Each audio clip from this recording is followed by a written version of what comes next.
took all the trees, put them in a tree museum.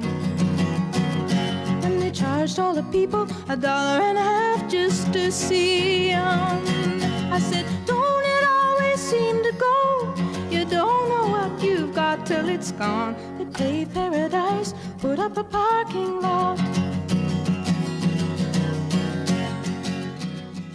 The Tree Museum, Act 1, Scene 1. Casey strolls around the museum with brochure in hand.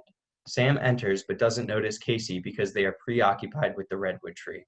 Casey comes from behind and surprises Sam. Hey there! Casey, don't do that. Come on, I hate being scared like that. I know, that's why I like doing it so much. Dang it. You know I can't be mad at you for long. They embrace and share a short kiss. They smile and laugh. They start to slowly walk around the museum.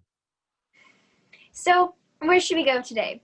Shall we visit the tall pines? Maybe the magnificent maples? Actually, it was your idea to come. Let's go visit your favorite, the bur oak. Casey starts to walk toward the oak exhibit. Casey, wait. She grabs Casey's hand. I didn't just ask you to meet me here because this is our favorite date spot. Why so suddenly serious? What's there to be upset about? I don't know, a lot of things. Our economy is booming because unemployment is at 0. Nobody is ever hungry or homeless. Gender, race, and sexual discrimination have all been eliminated. All great things, but the most important thing is that we're together. Well, what about the war or genome discrimination? The war is pretty much over. And what do you mean genome discrimination? Come on, Sam. We've been over this before. They scan our DNA to fit us perfectly in society. It's how everything stays so great in this country. It's not discrimination, it's renunciation. I guess you're right. I mean, we wouldn't have met without it. But for one day, I would like to be a different grade besides G. Then I would get to go to an actual art museum. Me too, but it's best for everyone else if we don't. The lower grade population is decreasing at a fast rate. Maybe you'll be next. Besides, G isn't that bad. Look at the beauty around us. Now come on, that bur oak won't be there forever. Well, before we go, can we sit down for a second? I was wondering, have you heard of my enlistment? Sam, what? Say you're joking, this isn't funny. I thought the war was over. Why now? You know that I've always wanted to fly, but I'm not allowed to be a domestic pilot. I don't know, I just felt like it was important to our country, and maybe I could finally fly if I did this. This isn't part of our plan. We're supposed to find work and be together and not go die in a battlefield that's thousands of miles away. What makes you think that the military will let you fly anyway? They need pilots. The recruiter said they'd take just about anybody. If anything, this is the best time to join because the war is coming to an end. I won't get hurt, I'll learn how to fly, and then I'll come right back to you. I know you've wanted to be a pilot ever since we met, but this is something bigger. If you do this, you have to promise me that you'll come back. Promise me you'll be back and alive when all this is over. I promise. This may be my only chance at something like this. Please, understand. I understand. I just don't want to. Scene 2. Ash, Riley, and Sam enter a military barracks. Sam immediately sits and starts to write a letter. Well, here we are. We finally made it, just one day away. 6 months of training better have been worth it. Boy, do I miss my family. Oh, it will be. We're practically airmen now. I'd say it's already worth it. Practically, but not officially. I can't believe we didn't get our ceremony. Duty calls, I guess. Duty calls, which is why we got shipped to the front earlier than scheduled. You know, I'm excited about that. Who needs a ceremony anyways? I'm just here to do what my country needs of me, and right now, that's to fly those fighters. Yeah, come on, Riley. We don't need that ceremony anyway. There's nothing like the thrill you get when you're up in the sky, above the clouds, above everything else. There's not a care in the world up there. That's what I'm writing about to Casey right now. Well, how do you even know? We've yet to even fly actual planes. All we've been through is simulation after simulation, and most of them haven't even been flying. Well, you know, we've got to be prepared for anything. Who knows what the enemy has in store for us? We wouldn't want to be caught unable to defend ourselves against those savage beings. I don't even want to know what grade they come from. Yeah, they must be thousands of grades below me, and I'm a G grade. Wait, you're G? Me too. Same. What are the odds? No wonder we're all such good friends. What an odd coincidence. Not a coincidence, merely an organizational structure put in place by our fine military leaders. Sergeant Cribbins, Cribbins, ma'am. At ease, soldiers.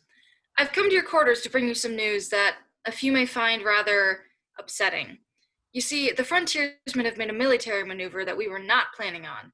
We're sending you all in on land to serve as backup for the front lines. Sam approaches Sergeant Cribbins. Wait, you can't do that.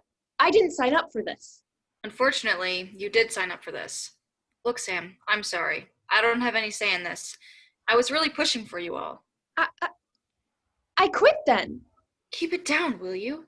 We're 20 miles away from the front. I mean, you wouldn't want to be seen as abandoning your friends the night before battle. Take this as an opportunity to prove the support you have to your country. I'll see you all tomorrow, bright and early 0500. Now get some rest. Sergeant Cribbins exits. Sam returns to friends as lights fade. Scene 3. Sergeant Cribbins is sitting at a desk and talking on the phone. Yes, Major. I know you're worried about one of the recruits. Well, what of it? I know they survived. Sam even tried to reach out to me a few times. What did you expect to happen? My apologies, Major. I know, you've told me a million times. Yes, I get it. So, what do you... Sergeant, Airman Sam is here. Tell her to call back later. I'm busy. I'm not coming back this time. Sam, so great to see you. It's been ages. Take a seat.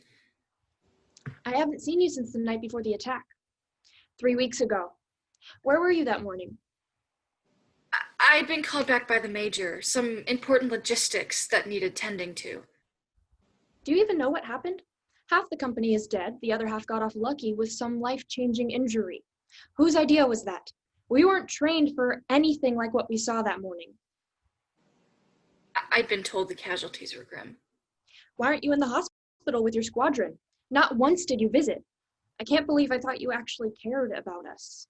I do care a lot about you guys. There's just been a lot of work to do. I've been extraordinarily busy. Please try to understand. Oh, I understand, Sarge, but I'm sick of it. How could you let us get dropped off right on the front lines and not do anything? We're supposed to be pilots, not infantry, and we were damn good pilots according to the simulation. I know. I've seen your numbers. Right, you've seen my numbers, our numbers. You've seen what we can do in the sim. Can't anyone else see that? Doesn't anyone believe us? I believe you, Sam, but... Really? You believe me? I'm starting to have doubts. Are you sure about that? Yes, of course I'm sure. I've been supporting you since you walked onto this. You have? You're so sure? If you're so sure, then why can't we take off in a real plane? Why can't we do what we came here for? Why do we get treated differently, paid less, and demeaned from this entire organization? It's a G-grade thing, isn't it? I should have known from the moment I signed up for this. How come we can't do the same things like someone like you can? What makes us so much different than anybody else? It's not like that. What is it like then? Because I've asked you a bunch of questions and all you've given me is a bunch of bullshit. You think I like watching you go through this? When the board started the DNA scan some 50-some years ago, I wasn't around to give my input about it. I didn't choose to be in this position. They did. Yeah, I know they did. So why don't you do something with the position that you're given? You have the chance to do something that would not only help the squadron, but anyone else in G-grade. I can't lose my job, Sam. I have a family, and they rely on me for everything. I can't just let them down. You know I'm doing everything in my power to... One day, I'm going to have a family too. But my family won't be able to do the same things that yours can. At least your family can go out for a decent meal and not get upcharged and harassed. We can't even eat at all the same places that you can because I don't know if my family will be safe there. Is your family like that?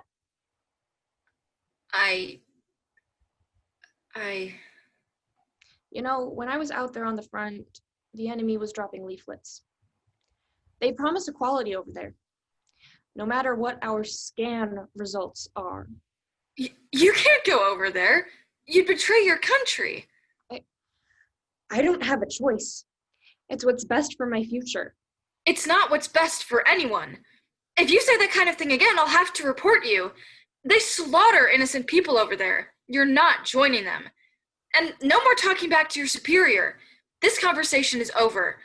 Good luck with your cause, because you're going to need it now that I'm not a part of it. They say that the enemy slaughters people, but how do you even know that?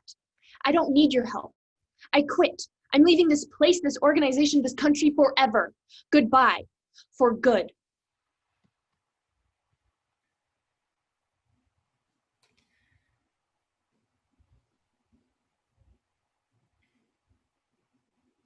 Get me the major.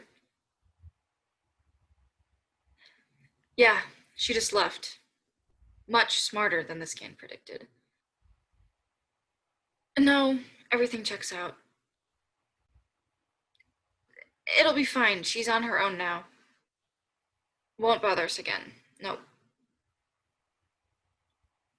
Yes, I'm sure.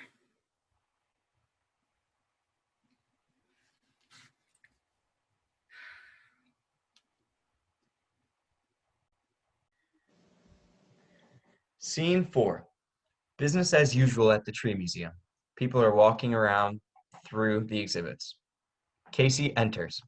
Sam stands and goes to hug her. Casey, I missed you so much. I've read every letter you wrote me. Good. Then you know how important it is that we leave. Go over it one more time? What's going on?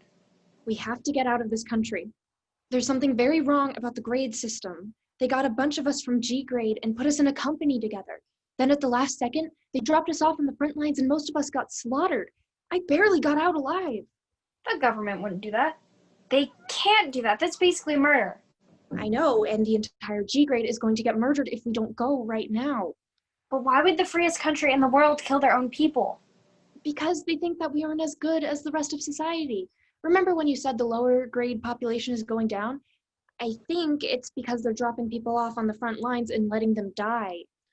Patrons of the Tree Museum start to leave until visitors are down to Casey and Sam. That's unbelievable. The United States has been the land of the free ever since it started.